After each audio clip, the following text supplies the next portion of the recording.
திரும்ப என் மண்டைக்குள்ள ஒரே கேள்விதான். என்ன கேள்வி? கேஜிஎஃப் படத்தை எதுக்கு பிரபாஸ் வச்சு ஒரு வாட்டி எடுத்தாரு? அதை தாண்டி ஒரு முக்கியமான மேஜர் திங் இருக்கு, ஸ்ருதிஹாசன். அது ஏன் எதுக்குன்னே எனக்கு தெரியல. இதே பேட்டர்ல தான் இப்ப வரப்போகுது. எங்க அட்டி பண்ணி இருந்தாருன்னா நேரம் என்ன நடந்ததுன்னு தெரியும் அவங்க எல்லாருக்கும். அவரை திருப்பி அந்த டிரான்ஸ்பர்மேஷன்குள்ள கொண்டு வரதுக்கு பயன்படக்கூடிய முக்கிய கீயே வந்து ஸ்ருதிஹாசன் தான். நீங்க வந்து ஸ்ருதிஹாசனை வர சொல்லிட்டு இருக்கீங்க. அது தமிழ் படம் சிவாக்கு அப்புறம் காலரை தூக்கி ஆளை பறக்க விட்டதை வந்து இதுலதான் பார்த்தேன். அதுக்கப்புறம் எங்க தலைவர் பாலையா பண்ணிருக்காரு. அது அப்புறம் அவரை நீங்க தொட்ட முடியாது. ராக்கி பாய் கூட ஊர் மக்கள் கிட்ட வந்து உதவி வாங்கிதான் வந்து கோலார் கோல்டு மைனை பிடிச்சாரு.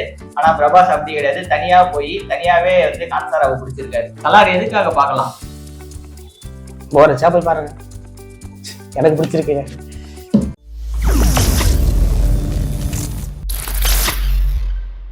போலாமா பரத்? போலாம். கலார் பாத்துட்டீங்களா? நானும் பாத்துட்டேன். எப்படி இருக்கு படம்? எனக்கு அந்த எஸ்ஜே சூர்யா ஃபீல் தான் இருந்தது. என்ன அப்படின்னு பார்த்தோம்னா, இருக்கு ஆனா இல்ல அப்படின்ற மாதிரிதான் இருக்கு. இல்ல அது எனக்கும் லைட்டா இருந்துச்சு.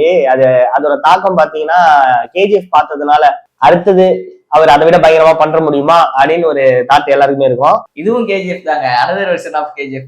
அந்த டேரக்டர் வேற என்னங்க எதிர்பார்க்க முடியும்? அவர் அந்த மாதிரி தோணல தானே எடுத்திருக்காரு. கரெக்ட் தான். ஆக்சுவலா எனக்கு என்ன தோணுச்சு அப்படின்னா, இந்த டைரக்டர்ஸ் எல்லாம் வந்து ஸ்கிரிப்ட் இது ரெடி பண்ணக்குள்ள வந்து கதை ரெடி பண்ணக்குள்ள ஒரு 2-3 இது வச்சிருப்பாங்க பேட்டர்ன். இந்த மாதிரி பண்ணலாம், இந்த மாதிரி பண்ணலாம், இந்த மாதிரி பண்ணலாம்.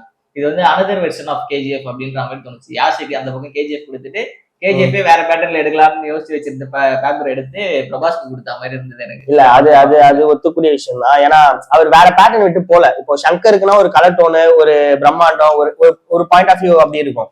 வெற்றிமாறன் படம்னா ஒரு பாயிண்ட் ஆஃப் வியூ இருக்கும். பாலா படம்னா அந்த சாண்ட்லயே இருக்கும் எப்பவுமே. அது ஒரு பாயிண்ட் ஆஃப் வியூல அவரோட இது அப்படியே இருக்கும். இவரும் அதே மாதிரிதான். நான் ஒரு மைல் ஸ்டோன் வச்சிட்டேன், அந்த பேட்டர்ன்ல தான் எந்த இருக்கும்னு சொல்லிட்டு இப்ப இந்த சலார்ல வந்து பார்த்தாச்சு. சரி, இப்போ உங்களுக்கு படத்துல என்ன பிடிச்சிருந்தது அதை சொல்லுங்க. இல்ல படத்துல எனக்கு ஸ்டோரி பிடிச்சிருந்துச்சு, ஸ்கிரீன் பிளே பிடிச்சிருந்துச்சு. அதே மாதிரி நிறைய என்ன சொல்றது, நிறைய கூஸ்பன்ஸான மொமெண்ட்லாம் வந்து ஃபீல் பண்ணக்கூடியதா இருந்துச்சு. என்னன்னா இப்ப நம்ம கேஜிஎஃப் பார்க்கும்போது ஒரு ஃபீல் இருந்திருக்கும் நம்மளுக்கு. எல்லாமே மாசா பார்த்தோமா, பேக்ரவுண்ட் ஸ்கோர்ல இருந்து சினிமாட்டோகிராஃபில இருந்து எல்லாமே ஃபர்ஸ்ட் டைம் நம்ம விஷுவலா நம்ம கண்ணுல பாக்கும்போது அது புதுசு. அதுக்கு முன்னாடி அந்த மாதிரி ஒரு பேட்டர்ல நம்ம பார்த்ததுனால பயங்கரமா இருந்துச்சு. அந்த பேட்டர்ல பார்த்துட்டு அடுத்து இதே பார்க்கும்போது இது கம்மி. ஏன்னா அதே பேட்டர்ன் நம்ம பார்த்துட்டோம்ல எல்லாமே. ஆமா சீரியஸா. ஆனா அவங்க எடுத்துட்டு போன நரேஷன் இருக்குல்ல, இப்படி ஒரு இடம் இருக்கு, இதுக்கு ஒரு லீடர் இருக்காரு, இவங்க இவ்வளவு வெயிட்டா இருக்காங்க, இவங்களே இந்தியா சொல்றதுதான் கேட்கணும் அப்படின்ற ஒரு இடத்துல இருக்காங்க. அதுல நிறைய பிரச்சனை வருது, அந்த இடத்துக்கு யார் வருவா அப்படின்ற எடுத்துட்டு போன விஷயம் வந்து சொதப்பல, நல்லாதான் இருந்துச்சு. அதுல வந்து அது முக்கியமா சொல்லலாம் ஸ்கிரீன் பிளே நல்லா பண்ணியிருந்தானுங்க. பேக்ரவுண்ட் ஸ்கோர் சூப்பரா இருந்துச்சு. மற்றபடி மியூசிக் கேஜிஎஃப்ல மாதிரி சாங்ஸ் எதுவுமே அந்த அளவுக்கு கேட்கற மாதிரி சாங்ஸ் இல்ல. இருந்த ஒரு சின்ன பிட் சாங்ஸ் வந்து அந்த அளவு கதையே அவ்வளவு பெருசா இருக்கு. 2.5 மணி நேரம் கதைக்கே அந்த சாங் எல்லாம் உள்ள சேர்க்க முடியுமான்னு தெரியல. அந்த மாதிரிதான் போச்சு. மற்றபடி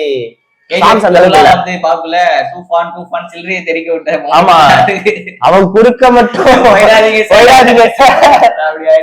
என்னன்னா சிமிலரா பார்த்தோம் ஸ்டோரி அப்படின்னு பார்த்தோம் அப்படின்னா வந்து பாத்தீங்கன்னா ஆல்ரெடி பிரசாந்த் நீல் வந்து ஒரு இன்டர்வியூல சொல்லிட்டாரு. சோ உக்ரமோட பேஸ்ல இருந்தா இதை எடுத்தோம் அப்படின்னு சொல்லிட்டு அவரோட டெபியூட் ஃபிலிம், அவர் முத பண்ண ஃபிலிமோட பேஸ்ல இருந்தா இந்த ஸ்டோரி எடுத்தேன் அப்படின்ற மாதிரி சொல்லிட்டாரு. சோ அதை தாண்டி அந்த பேஸ்ல இருந்து எடுத்து என்ன பண்ணாரு அப்படின்னு பார்த்தோம்னா மறுபடியும் கேஜிஎஃப் தான் அவரு வந்து பிரபாஸ் வச்சு பண்ணிருக்காருன்றது என்னோட கருத்து. எதனால அப்படி சொல்றேன் அப்படின்னு பாத்தீங்கன்னா, கேஜிஎஃப்ல வந்து யாஷ் வந்து என்ன பண்ணுவாரு, ஸோ ராக்கி பாய் வந்து கோலாருக்கு அந்த கோல்டு மைனை வந்து ஆக்குபை பண்ணி அவரோட வெல்த் அண்ட் இது வந்து அவங்க அம்மாவோட சத்தியத்துக்காக கட்டுப்பட்டு அதை பண்ற மாதிரி காட்டியிருப்பாங்க. சோ இதுலயே வந்து இவர் வந்து ஒரு நண்பனுக்காக, அங்க அம்மா இங்க ஃப்ரெண்டு, சோ இங்க வந்து ஒரு ஃப்ரெண்ட்ஷிப் பாண்டிங்காக இவரு போயிட்டு அந்த கான்சாரா பகுதியை வந்து ஆக்கிரமிச்சு அவர் நண்பருக்கு கொடுக்குற மாதிரியான ஒரு ஸ்டோரியை தான் சலார் சீஸ்ஃபயர்ல காட்டியிருக்காங்க நம்ம. கரெக்டா? ஆனா கிளைமேக்ஸ்ல பாத்தீங்கன்னா இப்ப பிருத்திவிராஜே அவனுக்கு வில்லன் ஆகிற மாதிரி இருக்கு. அது நோட் பண்ணிருப்பீங்க. இப்ப கேஜிஎஃப் இதுக்கு உள்ள ஒரு ஒற்றுமையை சொல்றேன். கிளைமேக்ஸ் முடிச்ச விதம் பாத்தீங்களா, கவனிச்சீங்களா நீங்க? இல்ல அப்படியே கேஜிஎஃப் தான். அதாங்க அவர் அந்த பேட்டர்ன் எடுத்து இதுல அப்படியே வேற ஆளுங்களை வச்சு ஃபார்மேட் பண்ணிருக்காரு. அவ்வளவுதான். நான் அது இல்லன்னே சொல்ல, அது அந்த பேட்டர்ன் தான். இதுல இருக்கிற பேட்டர்ன் அப்படியே தூக்கி வச்சு இங்க ஒரு பேட்டர்ன்ல அதை அப்படியே ஃபார்மேட் பண்ணி கொடுத்துருக்காரு. அவ்வளவுதான். ஆனா அது எடுத்துட்டு வந்த இது இருக்குல்ல, ஸ்கிரீன் பிளே, அது காட்டின விஷயங்கள்லாம் இருக்குல்ல, அது 100% ஒர்க் ஆகல. அதுக்குன்னு ஒர்க்கே ஆகலன்னு நம்ம சொல்ல முடியாது. ஓகே, விஷுவல் ட்ரீட் வந்து உண்மையிலே நல்லா இருந்துச்சு. விஷுவல் ட்ரீட்டுக்குனே வந்து கண்டிப்பா இப்போ ஒரு 150 ரூபா செலவு பண்ணி இந்த படத்துக்கு போறோம், இல்ல வெட்னஸ்டே ஆனா கமலா தேட்டர்ல 99 ரூபா டிக்கெட்ல தான் நான் போவேன்னு சொல்றவனுக்கு தாராளமா இந்த படம் வந்து பார்க்கக்கூடிய படம் தான். மொக்கம்லாம் சொல்ல முடியாது, கண்டிப்பா பார்க்கலாம். எனக்கு பாசிட்டிவ் அப்படின்னா மேஜரான பாசிட்டிவ் என்ன அப்படின்னு சொல்லிச்சுன்னா, பிரபாஸ்க்கு வந்து ஒரு 4 படத்துக்கு அப்புறம் ஒரு வெற்றி படம். ஆமா, அது ஒத்துக்கக்கூடிய விஷயம். அதான் பொறுத்த வரைக்கும் ஒரு மேஜர் பாசிட்டிவ் திங் அதுதான் என்ன கேட்டா. ஆமா, ஆனா படத்துல ஆக்டிங் சொல்ல போனா எல்லாரும் பயங்கரம் எல்லாம் கிடையாது, ஆக்டிங் கிடையாது, ஒன்லி ஆக்ஷன். ஆமா, அது ஆக்டிங் எடுத்தீங்கன்னா பிரித்திவிராஜ் தான் கொஞ்சம் பண்ணிருப்பாரு, அதுவும் ரொம்பலாம் இல்ல, நல்லா பண்ணிருப்பாரு. ஆக்டிங் நீங்க மொத்தமா எடுத்துக்கிறீங்களா படத்துல ஃபுல்லா ஆக்டிங் வைஸ் அப்படின்னு எடுத்தீங்களா, அதுல பிரபாஸுக்கு அந்த அளவுக்கு ஆக்டிங் கிடையாது. வருவாரு, அடிப்பாரு, டைலாக் பேசுவாரு, போவாரு, வருவாரு, அடிப்பாரு, இதே மாதிரிதான் இருக்கும். ஆக்டிங் பர்ஃபார்மன்ஸ் அப்படின்னு பாத்தீங்கன்னா பிரித்திவிராஜ் மட்டும்தான், அதுவும் கம்மியா தான் தெரியும். ஏன்னா படத்தோட டோன் அந்த மாதிரி எடுத்துட்டு போயிட்டே இருக்கு, அடிச்சாதான் இங்க போக முடியும்னு சொல்லிட்டு அடிச்சு அப்படியே போயிட்டே இருக்கானுங்க. ஆமா, யாருக்கும் கிடையாது. பிருத்திவிராஜுக்குமே உங்களுக்கு ஆக்டிங் பேஸ்ல நீங்க என்ன அப்படின்னு பெர்ஃபார்மன்ஸ், பிருத்திவிராஜ் என்ன பெர்ஃபார்மன்ஸ் பண்ணிருக்காரு அப்படின்னு நீங்க பாத்தீங்க அப்படின்னா வந்து கிளைமேக்ஸ்ல சண்டை போடுவாரு, அவ்வளவுதான். கிளைமேக்ஸ்ல ஒரு 1/4 மணி நேரம் வந்து சண்டை போடுறாரு பிருத்திவிராஜ், அவ்வளவுதான். அதுதான் அவரோட பெர்ஃபார்மன்ஸ். படம் ஃபுல்லா பிரபாஸ் சண்டை போடுறாரு, அதுதான் பிரபாஸோட பெர்ஃபார்மன்ஸ் நான் பார்த்த வரைக்கும். கண்டிப்பா அதை தாண்டி ஒரு முக்கியமான மேஜர் திங் இருக்கு, ஸ்ருதிஹாசன். அது ஏன் எதுக்குன்னே எனக்கு தெரியல பிரதீப். எதுக்கு ஏன் அது ஏன் ஸ்ருதிஹாசன் வந்து நம்மளுக்கு வந்து செட்டே ஆக மாட்டாங்கன்றது எனக்கு புரியவே இல்லை. ஆக்சுவலா என்ன அப்படின்னு பாத்தீங்கன்னா, ஸ்ருதிஹாசன் செட் ஆக மாட்டாங்க அப்படின்றத விட நம்ம சவுத் இண்டஸ்ட்ரியை பொறுத்த வரைக்கும் ஒரு விஷயம் பண்றாங்க. என்னன்னா, இப்போ ஃபீமேல் லீட் மூவி எடுக்கிறாங்க அப்படின்ற பட்சத்துல அவங்க வந்து ஃபீமேல் லீடுக்கான இம்பார்ட்டன்ஸ் கொடுத்து ஒரு ஃபீமேல் லீட் மூவியை மூவ் பண்ணிடுறாங்க. ஓகே, ஃபீமேலுக்கு. ஆனா ஒரு நார்மல் கமர்ஷியல் படம் எடுக்கிறோம், ஒரு நார்மல் பேட்டர்ன்ல ஒரு படங்கள் எடுக்கிறோம் அப்படின்னக்குள்ள ஃபீமேலுக்கு வந்து ஒரு இம்பார்ட்டன்ஸ் கொடுக்க மாட்டாங்க. இந்த ஃபீமேலுக்கு இம்பார்ட்டன்ஸ் கொடுக்கக்கூடிய டைரக்டர்ஸ் நான் பார்த்த வரைக்கும் வந்து வெற்றிமாறன் பார்த்திருக்கேன், செல்வராகவன் பார்த்திருக்கேன், தியாகராஜா குமாரராஜா பார்த்திருக்கேன், ரஞ்சித் படங்கள் பார்த்திருக்கேன். ஓகேவா, இவங்க 4 பேரோட டைரக்ஷன்ல வந்து பார்த்தோம்னா இருக்கிற ஃபீமேல் லீடு, ஃபீமேல் கேரக்டர்ஸ் எல்லாமே வந்து தனியா தெரியும். இவங்களை தாண்டி போனீங்க அப்படின்னா எல்லா ஃபீமேல் ஹீரோயினும் வந்து எதுக்கு பயன்படுறாங்க அப்படின்னா, நம்ம வீட்டுக்கு எப்படி கதவு திறக்கிறதுக்கு ஒரு சாவி வேணும், அந்த மாதிரி ஹீரோ கதையை கொண்டு போனோம். ஹீரோ போய் ஹீரோயினை காப்பாத்துறாரு, அதுக்காக அந்த ஹீரோயின் தேவைப்படுறாங்க. ஹீரோ வந்து கைட்ட போட்டு கலைச்சி வரக்குள்ள ஒரு லவ் சாங் பண்றதுக்காக ஹீரோயின் தேவைப்படுறாங்க. சோ இதுலயும் அதே மாதிரிதான் ஸ்ருதிஹாசன் என்னவா பயன்படுத்திருக்காங்க அப்படின்னா ஒரு கீயா பயன்படுத்துறாங்க. எல்லாத்தையும் விட்டு ஒதுங்கி யாருன்னு தெரியாம மறைஞ்சு வாழ்ந்துட்டு இருப்பாங்க. அவரை திருப்பி அந்த டிரான்ஸ்பர்மேஷனுக்குள்ள கொண்டு வரதுக்கு பயன்படக்கூடிய முக்கிய கீயே வந்து ஸ்ருதிஹாசன் தான். நீங்க வந்து ஸ்ருதிஹாசனை குறை சொல்லிட்டு இருக்கீங்க. அது வந்து செகண்ட் பார்ட்ல தான் நமக்கு தெரியும். பிருத்திவிராஜ் எல்லாம் உங்களுக்கு பிளாஷ்பேக்ல தான் வந்து இது வராரு, ஓகேவா. ஆனா இந்த கீயை திருப்பி பிரபாச மறுபடியும் அந்த கோட்டுக்குள்ள கொண்டு வர ஆள் வந்து ஸ்ருதிஹாசன் தான். கதைப்படி ஓகேங்க, ஸ்ருதிஹாசனுக்கு தான் டிராபேக். நான் பார்த்தது என்னன்னா, இப்ப நான் கேஜிஎஃப் ஃபர்ஸ்ட் பார்ட் பார்த்தோன்னா செகண்ட் பார்ட் எப்படா வரும் அப்படின்ற ஒரு ஹைப் பயங்கரமா இருந்துச்சு. இதுலயும் அந்த ஹைப் இருக்கு, ஆனா எனக்கு தோண மாட்டேது செகண்ட் பார்ட் வந்தா பாக்கலாம், அப்படிதான் தோணுது. அதுதான் கேஜிஎஃப்ல வந்து அடுத்து ராக்கி பாயோட வளர்ச்சி, ஆமா. இதுல வந்து அடுத்து அனதர் ராக்கி பாயோட வளர்ச்சின்னு வச்சுக்கோங்களேன். அதான் பிரபாஸ் எப்படி உள்ள பூந்து அடிச்சாரு, திரும்பி இவங்க பிரபாஸ்க்கும் பிருத்திவிராஜ்க்கு என்ன பிரச்சனை, அப்புறம் இவர் வெளியே போனாரு, ஸ்ருதிஹாசன் ஏன் வந்தாங்க, எதுக்கு பிரபாஸ் காப்பாற்ற முயற்சி பண்ணாரு, அதுதான் எனக்கு விஷயங்கள்லாம் உங்களுக்கு வந்து அடுத்த பாட்டுல வெளியே வரும். திரும்ப என் மண்டைக்குள்ள ஒரே கேள்விதான், என்ன கேள்வி? கேஜிஎஃப் படத்தை எதுக்கு பிரபாஸ் வச்சு ஒரு வாட்டி எடுத்தாரு? எப்படி சொல்றது, எல்லாமே அதேதான் பிரதீப். நம்ம வந்து எப்படி சொல்றது, அவரு கேஜிஎஃப்ல யூஸ் பண்ணதே அப்படியே தூக்கி யூஸ் பண்ணிருக்காரு, சரிங்களா? இதே பேட்டர்ன்ல தான் இப்ப வரப்போகுது. எங்க அட்லி பண்ணி இருந்தாருன்னா அதனால என்ன நடந்திருக்குன்னு தெரியுமா அவங்க எல்லாருக்கும்?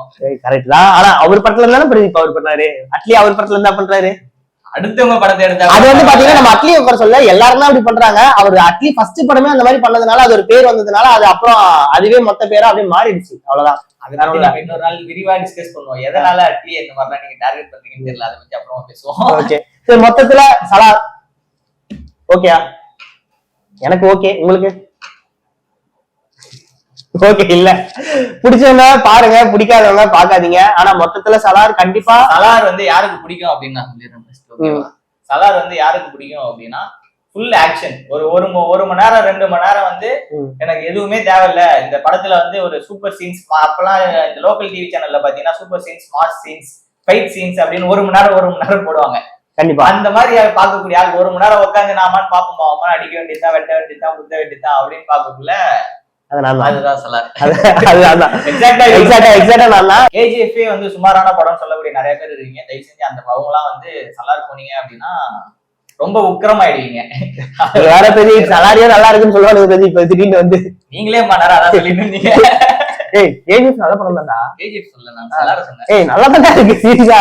பிடிச்சவங்க பாருங்க, எனக்கு படம் பிடிச்சிருக்கு அவ்வளவுதான். உங்களுக்கு 150க்கு நீங்க ஒருத்தவங்களா போயிட்டு ஒரு தடவை பாக்கணும்னா தாராளமா பாத்துட்டு நானும் வரலாம். பிடிக்கலன்னு சொல்ல மாட்டேன். Action sequence, screen play, editing, Prashanth நீலோட அந்த ஒர்க் இருக்கு. பிரசாந்த் நீல் கிட்ட நம்ம என்ன எதிர்பார்த்தோமோ அதை பிரசாந்த் நீல் திருப்பியும் ஒரு வாட்டி பண்ணியிருக்காரு, அவ்வளவுதான். அதே மாதிரி பிரபாஸ்க்கு பார்த்தோம் அப்படின்னா வந்து இது வந்து கிட்டத்தட்ட பாகுபலி 2க்கு அப்புறம் வந்து அவருக்கு எதுவுமே எதிர்பார்த்த அளவு போகல. ஆமா, அந்த அளவுக்கு எல்லாம் ஒண்ணும் பயங்கரம் இல்ல. இது வந்து ஒரு பயங்கரமான பிரபாஸ்க்கான படம் அப்படிதான் நான் சொல்லுவேன்.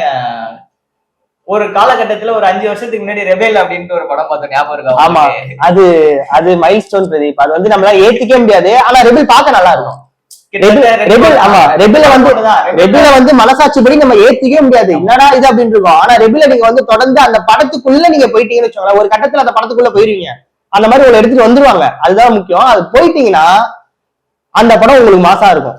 என்னடா இது அப்படின்ற மாதிரி இருக்கும். அதுதான் ரெபேல். நாங்க அந்த மாதிரி ஒரு படம் பார்த்தோம்னு நினைக்கிறேன். ஆமா, அந்த ஜீப்பை புடிச்சு தூக்கிட்டு வர்றது, இது போன் பண்ண 10 நிமிஷம் கூட இல்லைங்க, 10வது செகண்ட்ல இப்படி வந்து ஹீரோயின் நிக்கிறது. தமிழ் படம் சிவாக்கு அப்புறம் காலரை தூக்கி ஆளை பறக்க விட்டது வந்து இதுலதான் பார்த்தேன். அதுக்கப்புறம் எங்க தலைவர் பாலையா பண்ணிருக்காரு. அது அப்புறம் அது அவரை நீங்க தொட்ட முடியாது பிரதீப். நான் இப்பயே சொல்றேன், தலைவரை நீங்க வரைய முடியாது. பார்க்கக்குள்ள என்ன இருந்ததோ அதேதான் வந்து கிட்டத்தட்ட இங்கேயும் ஆக்ஷன் சீக்வன்ஸ்ல பாக்கலாம். என்ன ஒண்ணு, இதை வந்து நம்மளால ஏத்துக்க முடியுது. ராக்கி பாய் கூட ஊர் மக்கள் கிட்ட வந்து உதவி வாங்கிதான் வந்து கோலார் கோல்ட் மைனை பிடிச்சாரு. ஆனா பிரபாஸ் அப்படி கிடையாது, தனியா போய் தனியாவே வந்து கான்சாராவை பிடிச்சிருக்காரு. அதுக்காக ஒன்னும் பிடிக்கல, செகண்ட் பார்ட்ல தான் ரிவீல் ஆகும். ஆல்ரெடி பிடிச்சிட்டு அவர் பிரித்திராஜ் கிட்ட கொடுத்துட்டாரு கான்சாரா. அதனால எனக்கு டிசப்பாயின்மெண்ட் ஆகல. ரொம்ப டிசப்பாயின்மெண்ட் ஆகாதது காரணம் என்னன்னா, நான் ட்ரைலர் பார்த்தோன்னே சொல்லிட்டேன், கேஜிஎஃப் ஓட சூப்பர் சீன்ஸ் எல்லாம் வெட்டி ஒரு ட்ரைலரா பிரபாஸ் வச்சு விட்டு. இல்ல ஃபர்ஸ்ட் ட்ரைலர் வந்து ஃபர்ஸ்ட் ட்ரைலர் யாருக்குமே பிடிக்கல, அது பயங்கர அன்சாட்டிஸ்ஃபைட். நான் ரெண்டாவது ஒரு ட்ரைலர் விட்டாங்க தெரியுமா, நல்லா இருக்குப்பா அப்படின்ற அளவுக்கு சொல்ற மாதிரி இருந்துச்சு. ஃபர்ஸ்ட் ட்ரைலர் யாருக்குமே பிடிக்கல, அப்படியே பாக்குற மாதிரி இருந்துச்சு. மற்றபடி தாராளமா சலார் ஒரு தடவை பார்க்கக்கூடிய படம். நீங்க கண்டிப்பா ஒரு தடவை பார்க்கலாம். சலார் எதுக்காக பார்க்கலாம்?